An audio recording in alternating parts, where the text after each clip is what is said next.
ರಾಯಚೂರು ಜಿಲ್ಲೆಯಲ್ಲಿ ಮಳೆಯಿಂದಾಗಿ ಭಾರೀ ಅವಾಂತರ ಸೃಷ್ಟಿಯಾಗ್ಬಿಟ್ಟಿದೆ. ರಾತ್ರಿ ಸುರಿದ ಮಳೆಗೆ ಲಕ್ಷಾಂತರ ರೂಪಾಯಿ ಮೌಲ್ಯದ ಬೆಳೆ ಹಾನಿಯಾಗಿದೆ. 14 ಎಕರೆ ಪ್ರದೇಶದಲ್ಲಿದ್ದ ಪಪ್ಪಾಯಿ ಬೆಳೆ ನಾಶ ಆಗಿಬಿಟ್ಟಿದೆ. ಮಳೆರಾಯ ಸೃಷ್ಟಿ ಮಾಡಿರುವಂತಹ ಅವಾಂತರ ಇದು. 14 ಎಕರೆ ಪ್ರದೇಶದಲ್ಲಿ ಪಪ್ಪಾಯಿ ಬೆಳೆಯನ್ನು ರೈತ ಬೆಳೆದಿದ್ರು.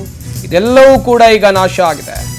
ಲಿಂಗಸಗೂರು ತಾಲೂಕಿನ ಪಿಕಳಿಹಾಳ ಗ್ರಾಮದಲ್ಲಿ ನಡೆದಿರುವಂತಹ ಘಟನೆ ಇದು. ಬೆಳೆ ಕೈ ಸೇರೋದ್ರ ಒಳಗೆ ಗಾಳಿ ಮಳೆಗೆ ಅಪಾರ ಪ್ರಮಾಣದ ಹಾನಿಯಾಗಿದೆ. ರೈತನಾದ ಜ್ಞಾನಪ್ಪ ಛತ್ರಪ್ಪ ಅನ್ನೋರ 6 ಎಕರೆ ಬೆಳೆ ನಷ್ಟ ಆಗಿರೋದು. ಕಣ್ಣೀರು ಹಾಕ್ತಾ ಇದ್ದಾರೆ ಅನ್ನದಾತ. ಧರೆಗೆ ಉರುಳಿವೆ ಜಮೀನುಗಳಲ್ಲಿದ್ದಂಥ ವಿದ್ಯುತ್ ಕಂಬಗಳು. ನೋಡ್ತಾ ಇರ್ಬೋದು ಯಾವ ರೀತಿಯಾಗಿ ಪಪ್ಪಾಯ ಫಸಲು ಬಂದಿದೆ ಅಂತೇಳಿ.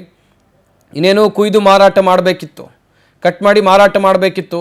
ಆದರೆ ಅಷ್ಟರೊಳಗೆ ಸುರಿದಂಥ ಗಾಳಿ ಮಳೆ ರೈತನ ಬದುಕನ್ನು ಅತಂತ್ರಗೊಳಿಸಿದೆ. ಸುಮಾರು 14 ಲಕ್ಷ ರೂಪಾಯಿಗೂ ಹೆಚ್ಚು ನಷ್ಟ ಆಗಿದೆ ಎನ್ನುವಂಥ ಮಾಹಿತಿ ಇದೆ.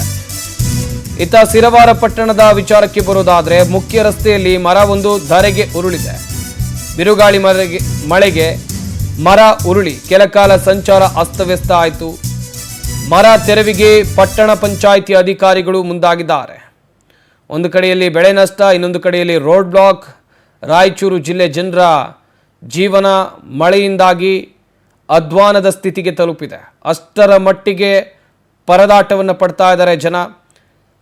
ನಿಜಕ್ಕೂ ಕೂಡ ರೈತರಿಗೆ ಆಗಿರುವಂಥ ನಷ್ಟ ಸದ್ಯ ಅಧಿಕಾರಿಗಳು ಭೇಟಿಯನ್ನು ಕೊಟ್ಟು ಅಲ್ಲಿ ಪರಿಶೀಲನೆಯನ್ನು ನಡೆಸಬೇಕು ಅಂತೇಳಿ ಒತ್ತಾಯವನ್ನು ಕೂಡ ರೈತರು ಮಾಡ್ತಾ ಇದ್ದಾರೆ. 14 ಲಕ್ಷ ರೂಪಾಯಿ ಮೌಲ್ಯದ ಪ್ರದೇಶದಲ್ಲಿ ಬೆಳೆದಿದ್ದಂಥ ಪಪ್ಪಾಯಿ ಬೆಳೆ ಸಂಪೂರ್ಣವಾಗಿ ನೆಲ ಕಚ್ಚಿರೋದನ್ನು ನೀವಿಲ್ಲಿ ನೋಡ್ತಾ ಇದ್ದೀರಾ. ಇನ್ನೇನು ಕೆಲವೇ ದಿನಗಳಲ್ಲಿ ಈ ಪಪ್ಪಾಯಿಗಳನ್ನು ಮಾರಾಟ ಮಾಡಬೇಕಿತ್ತು.